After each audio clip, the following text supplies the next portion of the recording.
അന്തരിച്ച നമ്മുടെ പ്രിയപ്പെട്ട ഭാവഗായകൻ പി ജയചന്ദ്രൻ്റെ സംസ്കാരം നാളെ പറവൂർ ചേന്ദമംഗലം പാലിയത്താണ് നടക്കുന്നത്.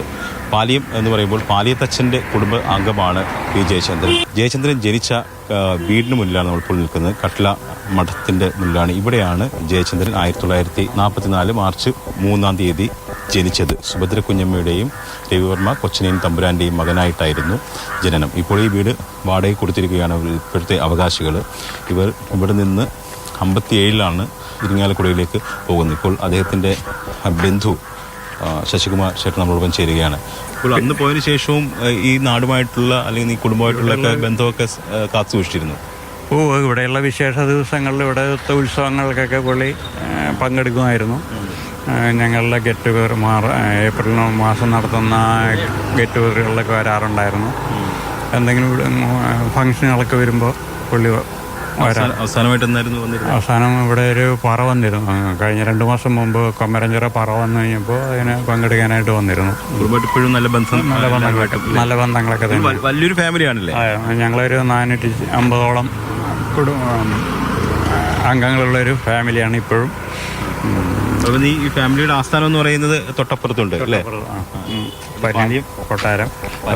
അതിപ്പം മ്യൂസിയമായിട്ട് മുസ്ലിംസ് പ്രോജക്റ്റിന് വേണ്ടി കൊടുത്തിരിക്കുകയാണ്. ആ മ്യൂസിയത്തിലാണല്ലേ ഈ നാളെ കൊണ്ടുവരുമ്പോൾ വെക്കുന്നത്? പാലിയം 4-8 മ്യൂസിയത്തിലേക്കായിരിക്കും നാളെ ശരീരം കൊണ്ടുവരുന്നത്. അത് കഴിഞ്ഞിട്ട് 10 മണിക്ക് കൊണ്ടുവരുന്നതായിരിക്കും. വൈകുന്നേരം 3 മണിയോടുകൂടി ദഹിപ്പിക്കാനുള്ള ചടങ്ങുകൾ തുടങ്ങുന്നു. അപ്പം നാളെ മ്യൂസിയത്തിൻ്റെ പ്രവർത്തനം ഉണ്ടായിരിക്കില്ല?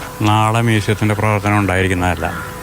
കുടുംബ ശ്മശാനത്തിലാണ് സംസ്കാരം. പാലിയം കുടുംബ ശ്മശാനത്തിലായിരിക്കും ചടങ്ങുകൾ നടക്കുക. നായർ ഫാമിലിയിൽ ഉൾപ്പെടുത്തുന്ന ചടങ്ങുകൾ മാത്രമേ, ശവസംസ്കാര ചടങ്ങുകൾ മാത്രമേ ഞങ്ങൾ ഫോളോ ചെയ്യുന്നുള്ളൂ. അതുമാതിരി തന്നെ ചടങ്ങുകൾ നടത്തും. ഈ മ്യൂസിയത്തിൽ അല്ലെങ്കിൽ ഈ കൊട്ടാരത്തിൽ കുടുംബാംഗങ്ങളുടെ മൃതദേഹം വെക്കാൻ അത്തരം ചടങ്ങുകൾ നടത്തുന്നതിന് വേണ്ടിയിട്ട് നേരത്തെ തന്നെ ഒരു ധാരണയിൽ അവർ ഒപ്പുവെച്ചിട്ട് കുടുംബാംഗങ്ങൾ ഒപ്പുവെച്ചിട്ടുണ്ട്, മ്യൂസിയവുമായിട്ട് ഒപ്പുവെച്ചിട്ടുണ്ട്. അപ്പോൾ അതിൻ്റെ ഭാഗമായിട്ട് ജയചന്ദ്രൻ്റെ മൃതദേഹം ഈ കൊട്ടാരത്തിൽ കൊണ്ടുവരും. അവിടെ കുടുംബപരമായിട്ടുള്ള ചടങ്ങുകൾ നടക്കും. അതിനുശേഷം കുടുംബത്തിൻ്റെ തന്നെ ഒരു സംസ്കാരം നടത്തുന്ന സ്ഥലമുണ്ട്. പിതൃസ്മൃതി എന്ന പേരിലൊരു സ്ഥലമുണ്ട്. അവിടെയാണ് അന്തിമോപചാര ചടങ്ങുകൾ, സംസ്കാരം ഉൾപ്പെടെയുള്ള ചടങ്ങുകൾ നടക്കുക.